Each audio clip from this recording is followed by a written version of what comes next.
Today I'm going to talk about the cost, which we oftentimes hear spoken about, of discipleship, but also the joy that comes with being a disciple.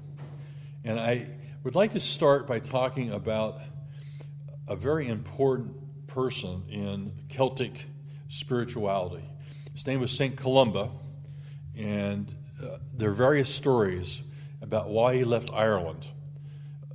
But it was a practice at the time for people who were seeking martyrdom, because this was, after the age of the martyrs, maybe it was like 500, to get into a boat, a coracle they called them, and there were these big, they weren't big, they were like 20-foot long boats that were made of hide and then had some kind of waterproofing finish put on them, and they get on the boat and they would just drift until they got someplace else.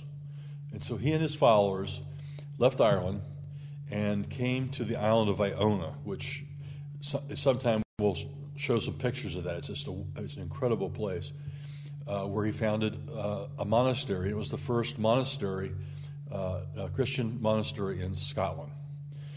And he was also an incredible model of what it is to be a disciple. And what I'd like to do is to read a brief quote that someone wrote about him.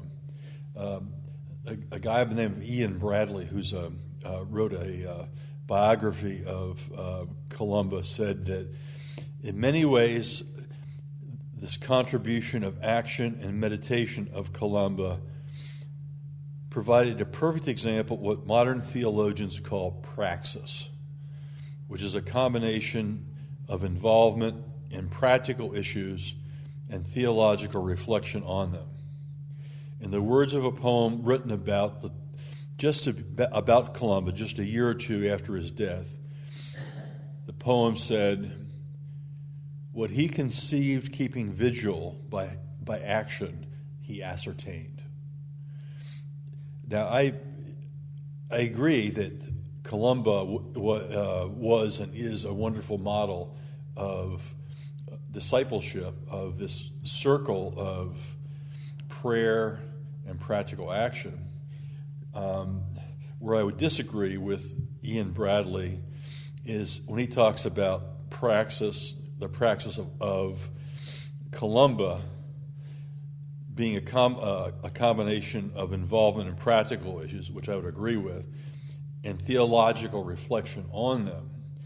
That I would not so much agree with, because the pattern of prayer that Columba engaged in was a contemplative practice that, through God's grace, transforms us. And I've talked before about this, and the chief intention of this kind of prayer is to move into deeper relationship, deeper intimate relationship with God, and to say yes to God's presence and movement within.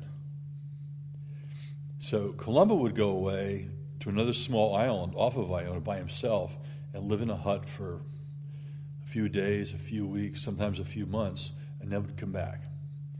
And the practice of life on the island was singing the daily office, because this is back in the days when there was one church, but also then spending a great deal of the day in their own cells. And their cells were they call them beehive huts. And they looked like a beehive, and each person would live in one of those. And these were very small monasteries. They weren't monasteries in the sense that we think of them.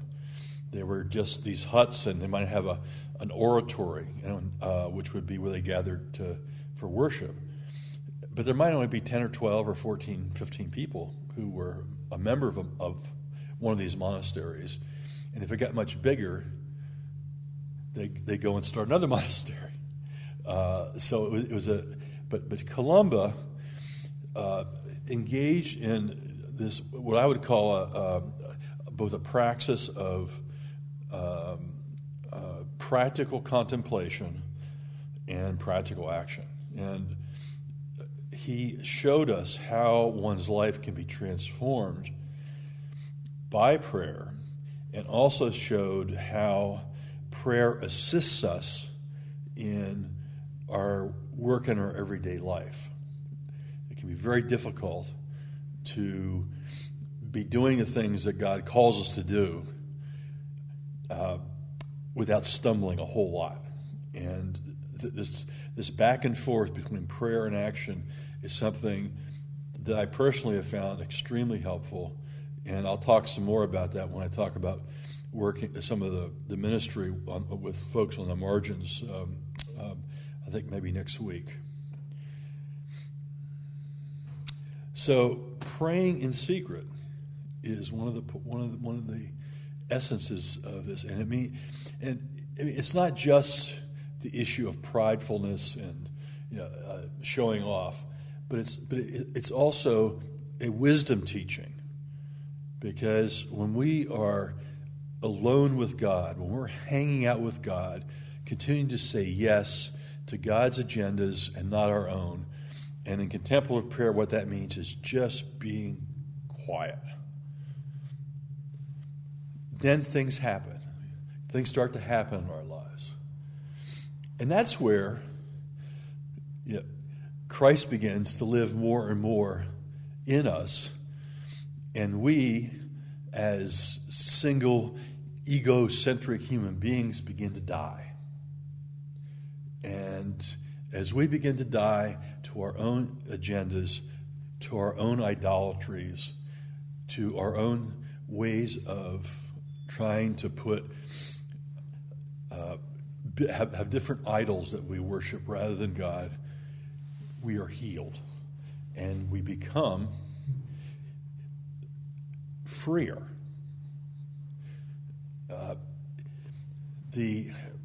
Following Christ is not about bliss, although we sometimes have bliss. It's not about pain, although sometimes we have pain.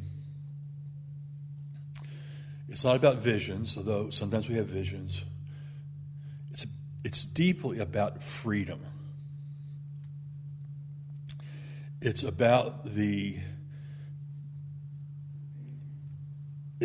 business, it's about the notion, it's about the way of living that we no longer are controlled by the things that have controlled us all of our life. And as I've mentioned before also, the Celtic theological worldview is one where deep and profound goodness is at the heart of every human being. We are made in the image and likeness of God. And at a very deep level, God is always with us, and there is goodness at the deepest level of our hearts and souls. These kind of practices help us to strip away the layers that have been created for us, because many of the things that happen that create the human condition happen before we as little kids can even do much about it. And so it's not like everything that we do or all of our brokenness has to do with our choices. Some of it has to do with what was done to us. Much of it has to do with that. And I'm not saying we can't make plenty of bad choices, because we sure can. But what I am saying is that this notion that somehow we're responsible for all of our brokenness, I don't think is accurate, either psychologically nor spiritually. So part of the pleasure of being a disciple is we don't have to be that way anymore. We don't have to carry those burdens of brokenness, because God gives us, through God's grace, healing as we continue on the spiritual journey. And it will take us in unusual places. It will open up new friendships. We'll die to some of our old friendships will die. But what it's deeply about, all of it, I think, is that we become people who live the gospel. As a friend of mine says, we show extraordinary love in everyday lives. And I think that's what we're called to be as human beings. God calls each of us to be the human being that God made us to be. And that human being has got goodness at its heart. And our job is to say yes to God, to allow the movement of the Spirit in our lives to strip away those layers of brokenness and to provide us with the ultimate freedom. And that ultimate freedom is that Christ now lives in me. Amen.